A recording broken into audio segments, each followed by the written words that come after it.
he was like, God, I learned so much. You know, he drank a lot at that point. So he was kind of in the he was down in the down part of his life, which was kind of hard to see because this guy is a musician. If you really do yourself a favor and go watch Joe Jones videos, and you'll learn so much. And he taught me so much. Sometimes just we go to the bar together, and I would buy him shots of whiskey. And I learned probably as much talking to him, about philosophy, music, and life, as I did, when he'd sit with me in the little drum room where at Frank Eppolito's drum shop.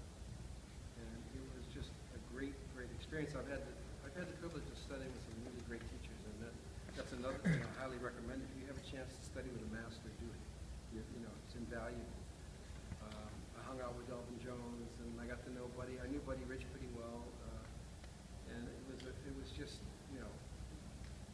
I was in awe of these people, and rightfully so, because they just, they were the true masters. They weren't doing it for money, for sure. Okay, they were doing it because they loved music and they loved what they were doing, and that's another thing I want you guys to. You need to study the masters. Where it all started, where it all came from. To know, because there's so many great chop guys today, and you need to look back at the guys before them, so you kind of understand what led to these, what led to these guys. There's some amazing drummers, Tony Royster, Thomas Lang, and some, Gavin Harrison, and there's you can go on and on. There's dozens of really amazing, what they can do, just amazing things. But one thing you got to realize is don't mean a thing if it ain't got that sort. In other words, if you're not grooving, I don't care. I don't want to hear it. You got to be able to lay a groove. You got to be able. You got to have a pocket. Whatever your pocket may be. Mine is, I have a pocket that because I listen to so much funk, and then so I have a jazz pocket and I have a funk pocket, and it makes its way when I play rock. It's got a real back on the back side of the groove, on the back side of the beat.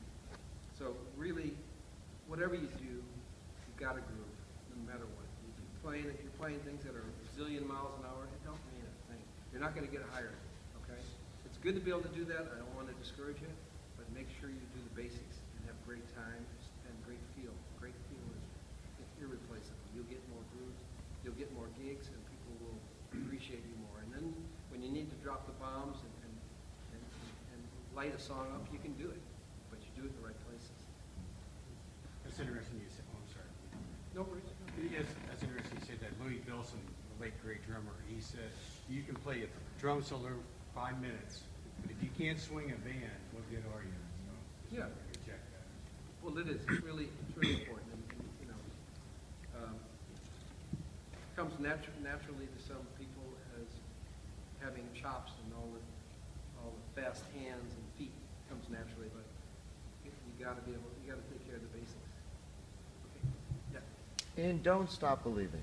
That's a tune that I've listened to a lot, and wedding bands always need to play it. Mm-hmm. And it's a tune that the way I hear most drummers playing it and the way that I would play it, just keeping the pocket, is not how you do it.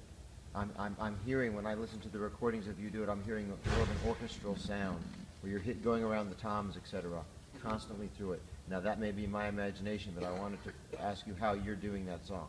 Well, you're saying Don't Stop Believing. Yeah. Yeah, it's a journey. Right. That's the great Steve I was Smith, thinking that he did it. who I love. I was thinking that he did it too. No, well, he's an amazing drummer. Okay. Yeah. But I thought I'd heard a recording of you doing that That's a too. compliment. Thank you. Well, I thought I'd heard a recording. I'd like to take credit for it, but I can't. Okay. At this point in my life, I don't like, or at least I thought he had done little it as too. possible. Okay. Well, who blows you away today? I mean, you've been a great player for many years. So, but you probably still have some people that you look towards for inspiration. You go on YouTube and you see something by somebody. Is there a contemporary person that you like? Jojo Mayer is great. I still listen to Buddy. I still listen to Elvin, Tony Williams. Yeah. I love Steve Smith. Dave Weckl, I think is a great. Todd Zuckerman is my dear friend, and what a great drummer he is, huh? And Greg Bissonette.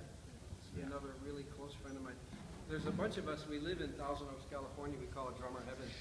There's JR, John Robinson, myself, Thomas Lang, Greg Bissonette, Greg Malibu, there's more.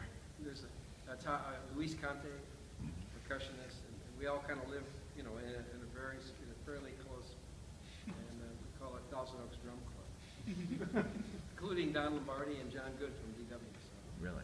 I'm surrounded with greatness. Probably a good place to be a student.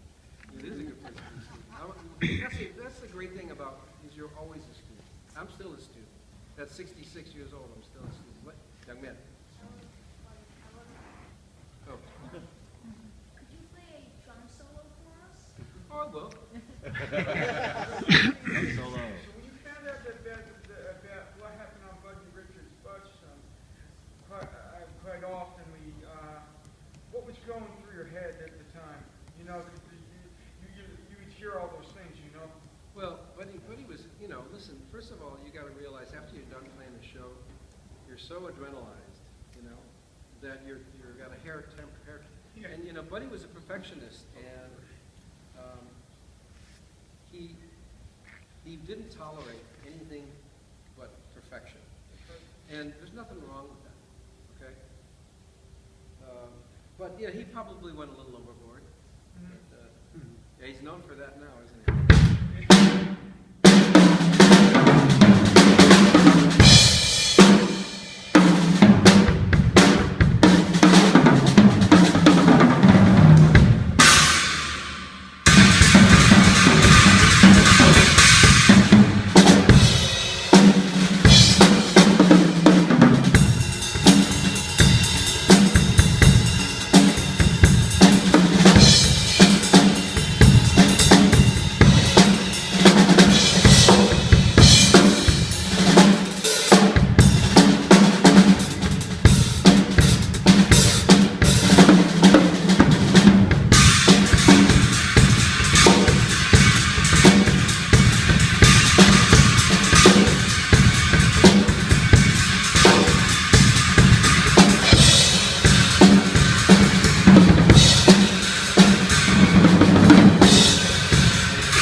Can you tell us something about that snare? It sounds great.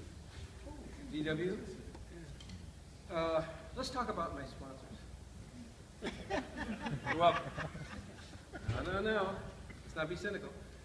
The reason these drums do sound so good, they're DWs. This is the designer series. What series? It's really top of the line. Custom series, right? And I've been with DW since 1986. And I was probably their first, in those days, the band Chicago was very popular. So I was their first big name with Dorsey. I started out on Slingerland drums, which was a drum company in Chicago. It was all Krupa and Buddy Rich So I really had an affinity towards American drum companies. And after I went with a Japanese company, I don't want to name it because I don't want to say anything bad about anybody, but I went with a Japanese company for a while, and they just didn't speak like the American drums. I mean, that's kind of our, the drum set was really perfected here, jazz drumming, rock drumming, and, Ludwig, Slingerland, Rogers, those were Camco, those are great drum companies.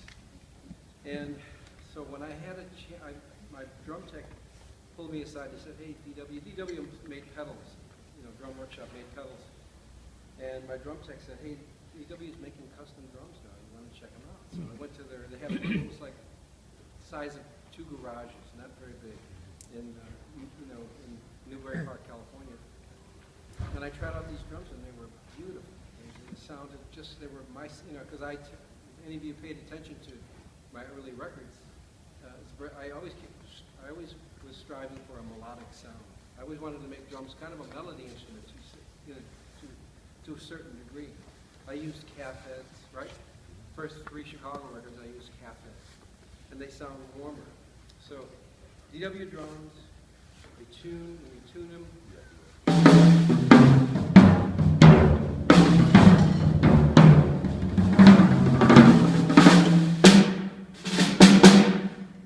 snare does sound good, doesn't it? But you tune them and you get response from them. You get them, when you get them in tune, there's a certain gratification because a lot of cats don't tune their drums. They get down there and they play and they sound like dog crap. Okay? They really do. I don't believe in that. I've always like when I got here today, they sounded like dog crap.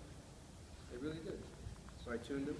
I gave them the love to get them sounding good. And when you play, it inspires you because it sounds good. It feels good. So many drummers miss that point. So, there's DVDs out now that really can explain how you should tune, what you should tune to, what you should listen to. So, one of my main sponsors is DW, Drum Workshop. Another sponsor of mine is this company here, Zildjian. That was my first endorsement back in 1971. I've been with them since 1971, so a long time. They are the gold standard of cymbals. No one has been able to really. There's some cymbals that are close to it. Sabian is really makes good cymbals, but Zildjian's the stuff. Zildjian is the stuff, man. It's the gold standard.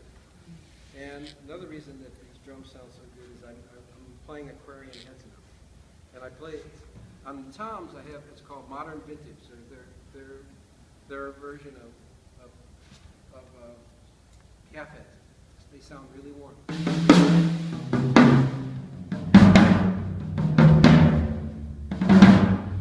So they're really rich, warm sound. And they have the snare sound. Their snare head, to me,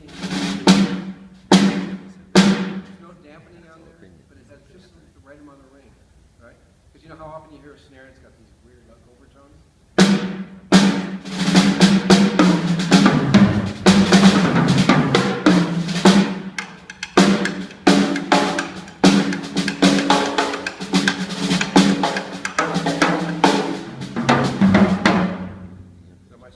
DW, Zildjian, Aquarian. It's a great sponsor for me to be here, along with Percussive Art Society. Marshall, Mally, I believe it is. Marshall Malley. Marshall. I'll forever know him as Marshall. Is there any other questions? You guys, Chicago, you have hearing music that's going to last for eternity, it seems like that. The beginnings, the outro on that. Can you demonstrate that? The outro beginnings. To me, I hear. Okay, so you got the horns are going da da da da da da.